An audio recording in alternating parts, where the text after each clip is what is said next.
Ano ibig sabihin nun? Kung ikaw napapagod ka, kung ikaw nasasaktan ka, kung ikaw ay nadi-discourage, Jesus experienced that.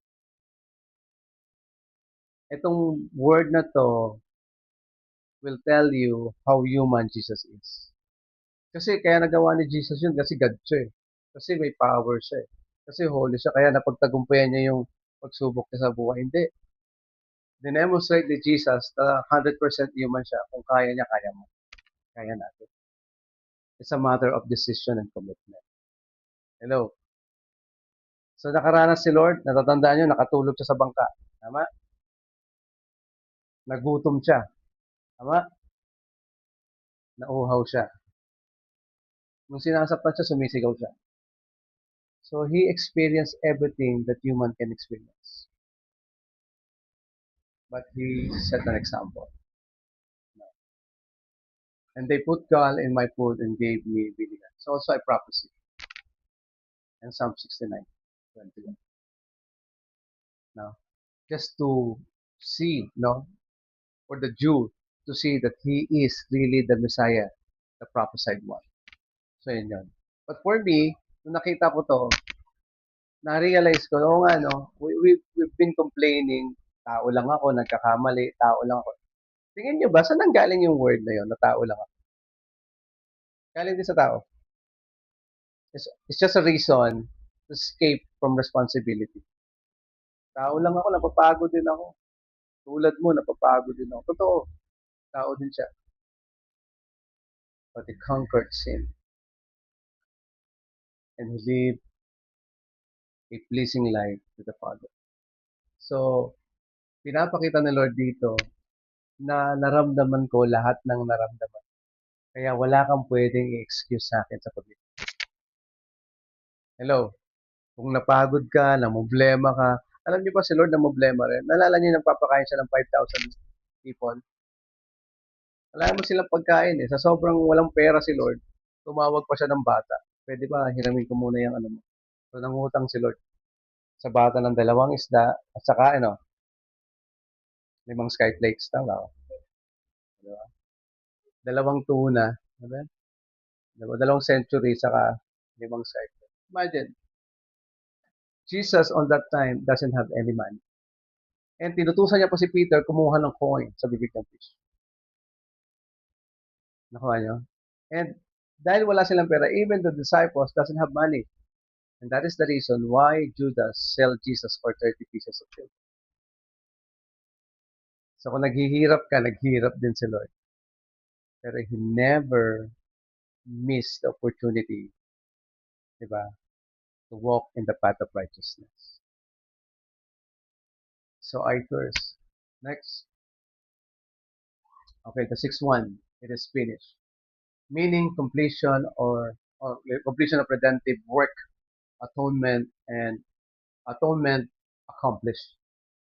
So, pag sinabing tapos na, kunyari, Justin, um, yung mga ire-report mo, kumpleto na ba? Tapos na ba yan? Nagawa mo na ba? Wala na bang kulang? Ano yung sasagot mo bro pag kumpleto na? It's finished. Pag sinabi mong ganito, sabihin wala ka nang missing. Complete na. So sinabi na Lord, it is finished. Ibig sabihin, ito yung nakakatawa, no? Bakit ginagawa ng mga Catholic na, ang tawag dito, magpapako uli sa krus, pagpititensya, para mapatawad sila sa kasalanan nila. And yet Jesus said, it is finished. The finished work of Jesus. Tapos na. Nagawa ko na. So, ibig sabihin, God did the work for you to have salvation, for you to be redeemed, to have an atonement, no? In the redemptive work of Christ on the cross. So, walang pwedeng gumaya nun. Walang pwedeng gumawa. Kaya nakikita nyo ngayon, hindi ko alam kung saan nila nakuha yung idea na kailangan nila laging gawin para mapatawad sila.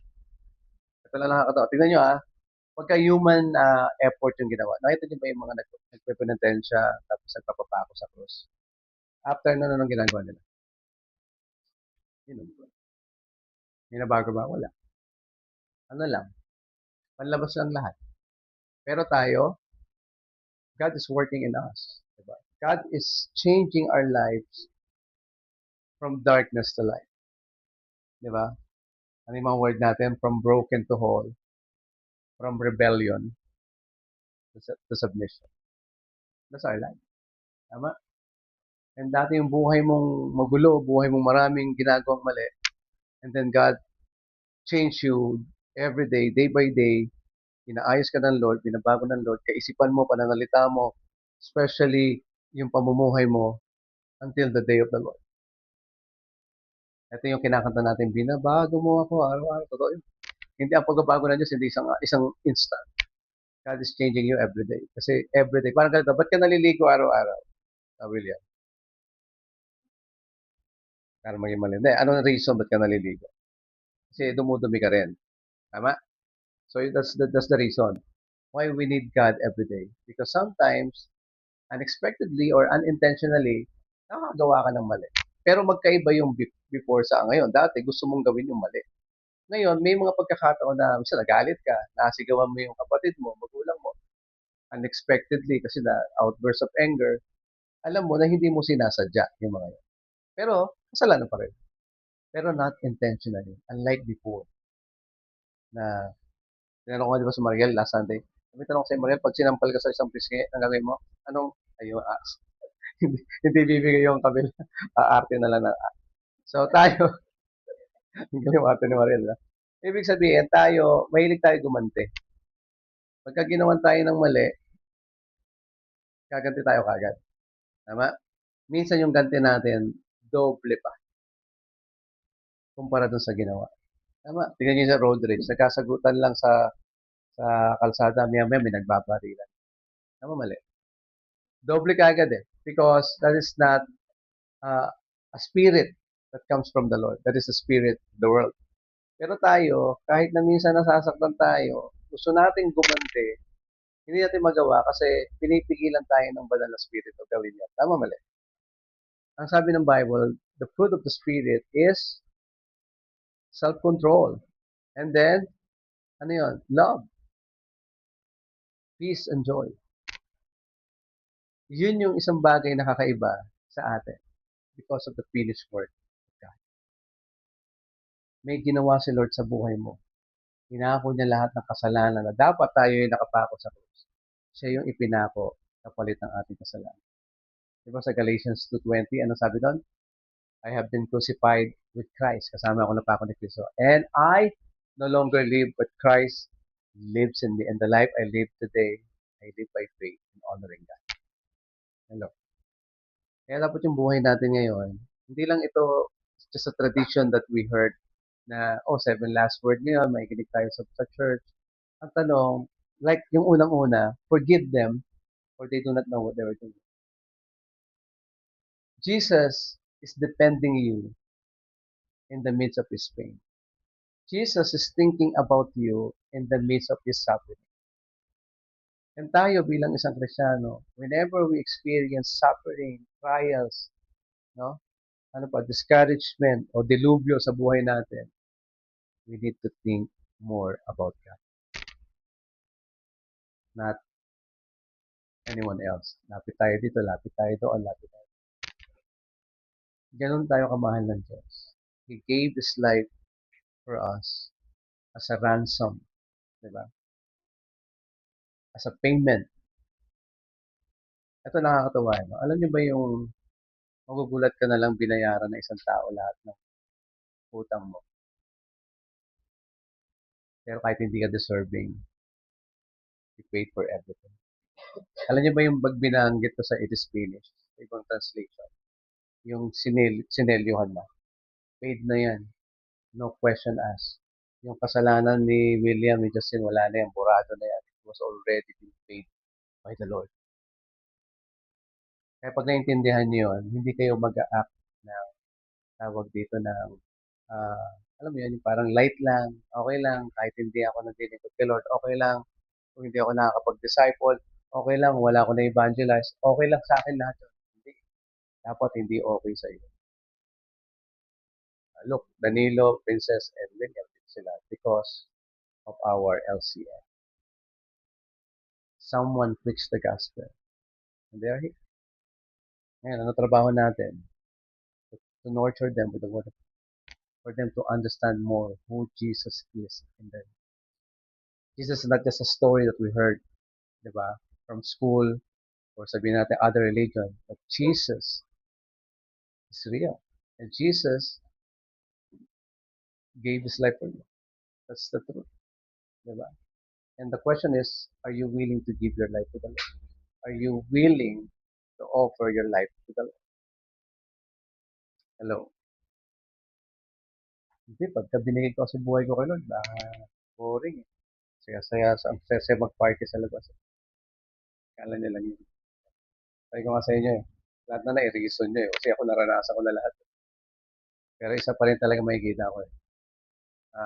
Sabi ng mga kaibigan ko, marami akong, nalala niyo yung tatlong kaibigan ko dito, di ba? Si Edwin, si Jason, si Kiko. Kung ikukumpara niyo ako sa income nila, wala, malayong-malayo talaga. And then nakita ko yung buhay nila ngayon. They are not that happy. Maybe they have means, no? Meron silang malaking pera. Pero to be honest, hindi sila masaya. Nagulat ako yun. Ako na nga yung pinaka-kulelat sa kanila. Nagpapasok lang ako. Kasi sila, mga engineer. Kasi sila yung pumasyal dito para makipag-fellowship. Why? Because they see something na wala sa kanila. Hello? So nakakatawa, pagdating dito, walang magiinom ha. Ako masusunod. Pagdating nila dito, punta lang silang Kulasbowa, punta lang, kain na kami dyan. Wala. For 3 days, wala silang ginawa. Nagbakasyon lang talaga. That's how we set our example. We don't need to go with them and then compromise.